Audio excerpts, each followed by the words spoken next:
What is up, YouTube? It's your boy TerriblePain coming back at you once again. Today we're gonna sit down and talk about Extreme Rules in, I guess, Monday night. Yeah, I know I should have probably did this like Sunday right after the video was done. I get all them views, son, you know, but fine, I don't give a fuck, whatever. And yeah, my bad we didn't do, you know, LTW live, but you know, shit's going on, blah blah, you know. It will be back up. We might even do one. Well, I don't even know if this is going up, so who fucking cares? But yeah, LTW live will be back either Monday or sometime this week. But yeah, don't forget about that shit. But anyway, Extreme Rules.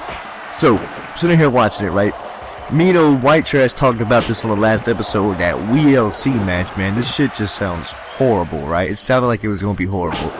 But, it really wasn't. Come to find out, this match was pretty fucking good. Like, it had a lot of cool spots. How about that? Like, fucking, so you had El Torito, god damn it, I can't say that. Whatever, what the fuck ever. And Hornswoggle kick it off in a WLC match, right? Like, he hits like a springboard elbow and hits his whole, like, they actually did have mini ladders and mini tables and mini chairs, like we fucking talked about in that podcast. For what it was, it made me laugh. They had some cool ass spots where, like, almost everybody went through a table or something like that at one point. And yeah, it was just fucking cool. It was fucking exciting, alright? So, yeah, so then you had like Cesaro, Rob Van Dam, and Jack Swagger. They had that little triple threat or whatever. Cesaro actually ended up winning. He had a neutralizer on a trash can, which looked pretty fucking cool. No. Wait, no. RVD jumped from the top rope, right? Yeah, I remember that. He actually jumped for the trash can was on. Yeah, and he jumped and he tried to hit that five-star false splash, right? And he missed. And if you looked at it, he caught his fucking eye on that trash can, and it got busted wide the fuck open. Like, it ain't really showing it on that much, but yeah, his eye was definitely fucked up. So, blah, blah, you had the big fucking Russian dude comes out and beats the fuck out of R-Truth and Xavier Woods. I like big, strong guys. Hopefully they can push him and do him right, and they keep on coming out here, let him dominate some motherfuckers, not just jobbers coming out there just sort of, I don't know. We'll see how they fucking evolve his character or whatever. Hopefully, like I said, I like big, good, strong motherfuckers. If he come in and just fucking kill bitches like Brock Lesnar first did. But see, his impact ain't even that big. Like, when Brock Lesnar first came in, you know, WWE, he came in like during a fucking hardcore match and like fucking raped House, man. He's like powerbombing Spike Dudley on trash cans and all this fucking shit. But whatever. Alright, so Bad News Barrett ends up with the Intercontinental Championship, which, yes, Big E, I don't know, man. Big E, he's not doing right. He's not doing good. Something needs to change with him. You even seen it. He seemed kind of off in the match. I love that Bad News Barrett wins. He actually finally came back. You know, he's been doing matches and everything. Fucking he actually hit a Foley elbow drop, if y'all caught that shit. But he hit that bull hammer elbow and all that good. So yeah, he's fucking champion. Then here's the match of the night, probably. The 6-man tag. You had Evolution versus The Shield, right? So The Shield does end up winning. Reigns hits a spear on Batista, blah blah, whatever. But like, that's the who was it, Rollins or whatever? They started brawling in the crowd, right? And Rollins jumped off the fucking bounty, hit that fucking big, I don't know, springboard, whatever. Not springboard, but fucking just dive or whatnot. That was probably the match of the night. Them said, like, you got Evolution, which is like, these motherfuckers know what the fuck they're doing, regardless if you like them or not. Randy Orton, Batista, and Triple H have been in the game for a long time, and they know what the fuck they're doing. And the Shield is going off. They're having some good ass matches. We need a big fucking 3-way dance 6-man tag with Evolution, the Shield, and the Wyatts. That'd be fucking sweet. Or how about this? How about a War Games match? If you remember WCW War Games, you used to have two rings set side by side in a huge, basically Hell in a Cell covering the rings, right? So fucking, but usually it's like 4 men and they got a team captain. That would be fucking sweet. They can, like, I don't know, get another man for somebody and just fucking do a big ass War Games with all of them. That would be tight. But yeah, that was probably your match of the fucking night.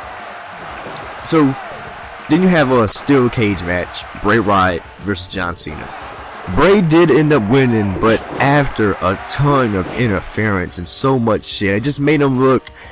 It made him look lesser of a man. I don't know the exact words I'm looking for, but it made him look less in my eyes because he got so much interference, right? A cage match is supposed to keep everybody out.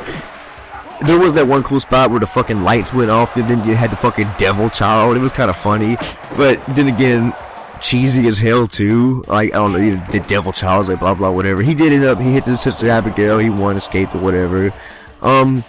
Also, in my eyes, if you're doing a cage match, there should be blood. If you're not bleeding in a cage match, what the fuck is the point? Like, I understand the point is to keep everybody out and not interference and have this one big blow off match at the end of a fucking thing, right? That's how it was back in the day. But being this PG era just doesn't work out the same way. I don't know. I don't fucking like it. My bad, my microphone sounds shitty too, or different, shittier than it was. Paige came out, she defeated Tammy Snuka, she keeps her fucking Divas Championship match. I love her, I love the way she looks and everything, she can wrestle. If you go watch that, go type in, after you watch this video, go type in Paige documentary, and you'll find a documentary of her before, like, as she was going to WWE, right as she got signed or whatever. Then you had Daniel Bryan and Kane. I like a good hardcore Extreme Rules match, or whatever you want to call it, right? So these dudes definitely got hardcore. They ended up brawling all around the goddamn arena, which you don't see nowadays. Like, you see that back in Attitude Era, they have a hardcore match, something, still brawling right back, you know, bunch of shit. He ended up like knocking Kane out with a fucking just shit, putting him on the forklift and dropping him to the back. Altogether, I thought it was a good match. They had some cool ass spots. In the final spot with the flaming, burning table, it's like that in the Bad News Barrett fucking elbow drop that he did. It's like both tributes to Mick Foley in my eyes. Come on now. It was a good match. Hardcore Rules might not suit Daniel Bryan the best, but he can brawl. He can get it going. He fucking, yeah, I highly enjoyed it. Of course, the match tonight was a 6-man tag. As far as the next night Raw, I haven't actually called it live, only caught bits and pieces of it, you know, here and there. Like Cesaro, Ron Van Dam won that, Cesaro got disqualified, blah blah. I think the main thing is like that actually Sheamus is the new United States Television Champion after fucking Dean holding it for like over a year and not even doing shit with it. They finally put him in a 20-man battle royal, and yeah, fucking old boy went over. Sheamus is the new champion.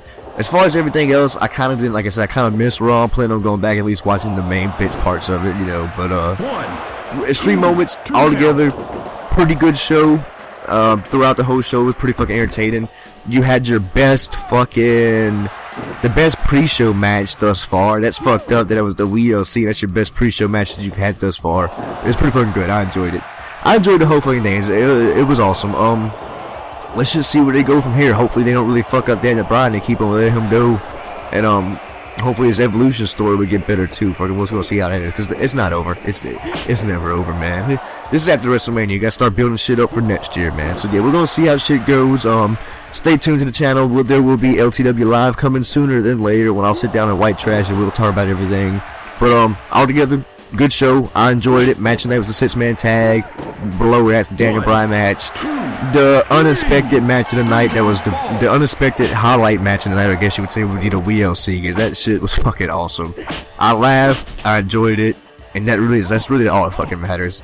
But yeah, there you go. I'm not going to really analyze too much, just going to talk to you a little bit about the shit, but that's pretty much it for now. Like I said, stay tuned to the channel. There will be LTW Live and all that good shit coming sooner than later. And as always, I hope y'all enjoyed the shit, and I'm out this bitch. Later, people. 1, 2, 3. 3 count fall.